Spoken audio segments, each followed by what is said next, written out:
Amelia, and I'm an art teacher with Artists for Kids in the North Vancouver School District. And today I'm going to share with you an artwork and an art activity from my own studio at home. So welcome. So the artist that I'm going to share with you today is named Jack Shadbolt. And he was originally from England, but he moved to Canada when he was very young with his family, and he lived for many years in Burnaby, which is near Vancouver. And the art that he created was inspired by his experiences traveling, his experiences fighting in World War II, and his love for and concern for the natural environment.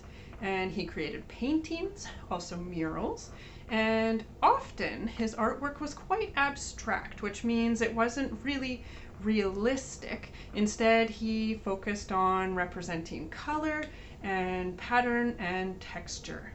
So the artwork that I'm going to share with you today is called Shore Image, and it's an example of one of his artworks in which he expresses his concern for and his love for the natural environment. And I thought that this would be appropriate since Earth Day recently passed at the end of April. So take a close look at this image, Shore Image, and what do you see? What's in the middle of this image? Is it an object? Is it a creature? Is it a plant? Or is it some kind of combination? And what kinds of patterns have been used to create this thing in the middle? What colors? And where is this object or creature? Since the artwork is called Shore Image, can you see any details or texture in the environment that reminds you of a beach? Does this look like something you might find on a beach? Maybe even trash, for example, that's washed up on the shore? So the creatures that Shadbolt often represents in his artwork are often shown as transforming or as a blend of different parts. So maybe part living creature, part plant, part human-made object. So a word for a made-up creature that's a blend of different parts is a chimera. So for example, in Greek mythology, there was a chimera that was a fire-breathing creature that had the head of a lion, the body of a goat, and the tail of a serpent.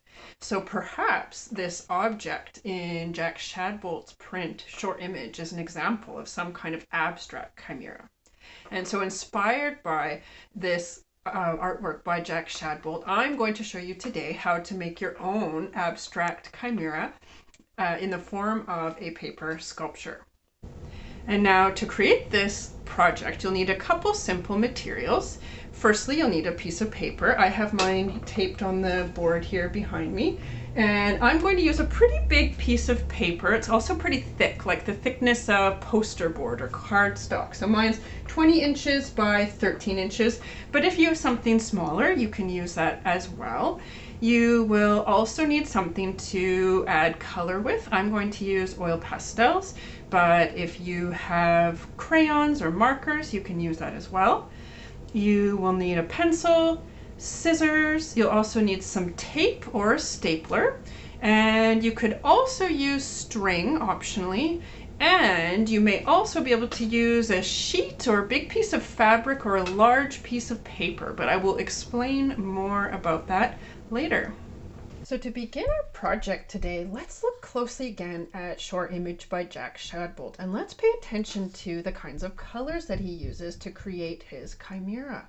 First, I noticed the warm colors such as reds and oranges and yellows, and then I also noticed he used some cool colors like mauve and blue-gray. And then I also see that he used black and white. And I'm also noticing the patterns and lines that he used, like stripes, swirls, curving shapes, dots, and shapes with sharp edges. And maybe some of these shapes look like body parts of different creatures. Could you see a tail or legs or a claw? Or could you see parts of plants maybe, like petals or stems? So I'm going to begin by drawing on one side of this sheet of paper only using warm colors and borrowing shapes and patterns from Jack Shadbolt's artwork.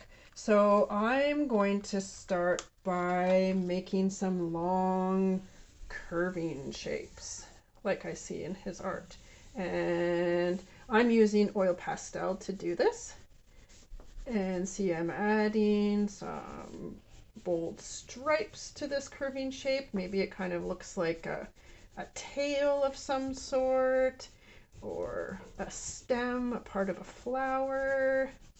And then I'm going to choose another one of my warm colors, and maybe I will make kind of a triangular shape over here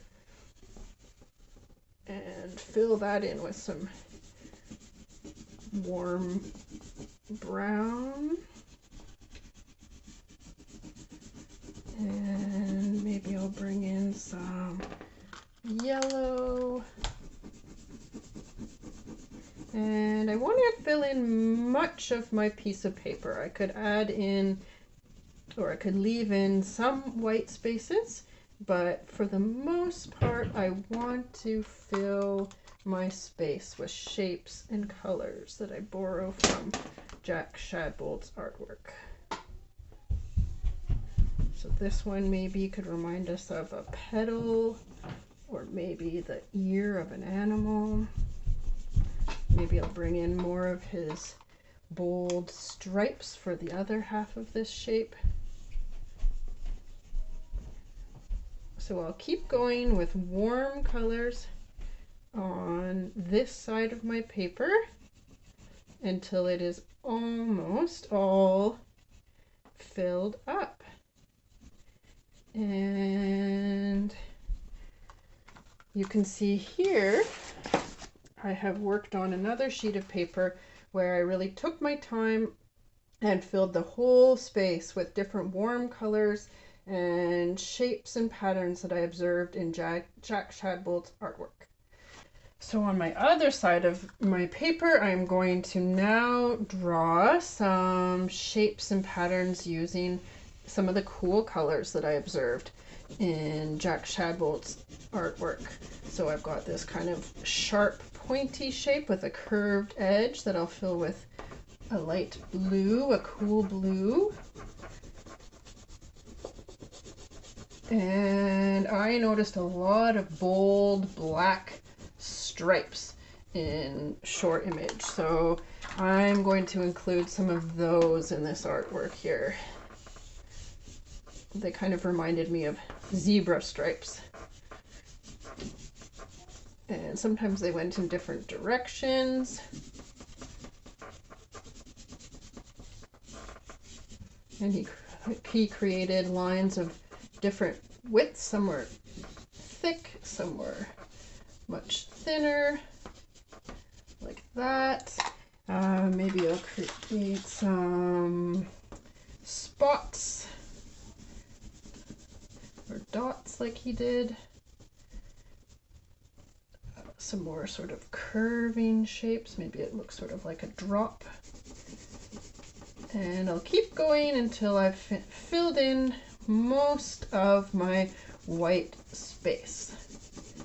And so you can see I did this on this sheet of paper where I filled in my white space with different stripes and patterns and shapes inspired by Jack Shadbolt's CHIMERA. So I have my cool side of my paper here, and on the other side is my warm. So for the next step in our project, we are going to draw a line on this piece of paper that we've just drawn on. We're going to use a pencil now, and this is going to be a cutting line. So I'm going to draw a practice line on this piece of paper, my rough draft.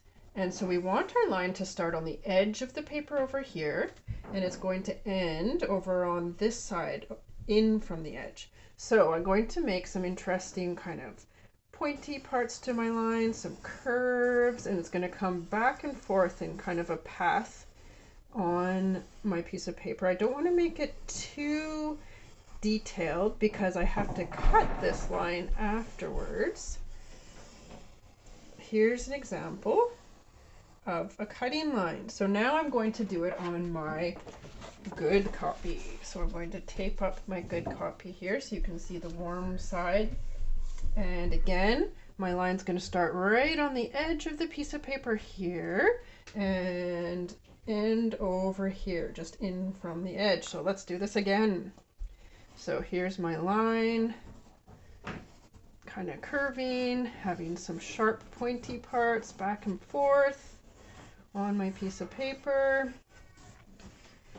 And here it goes, back and forth till I get to the final dot.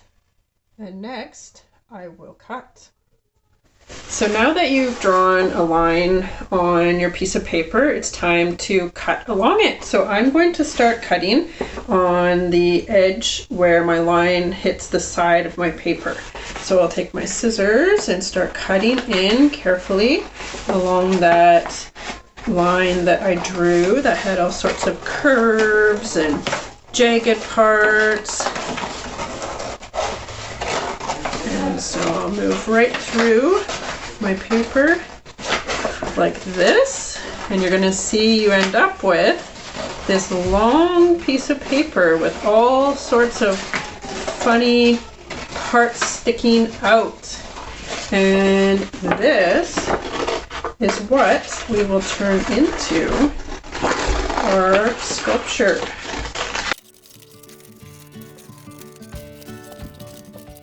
So once I get to the end here, I'm going to keep cutting until I get to that last dot that I drew, but I'm not cutting right off the edge of my piece of paper.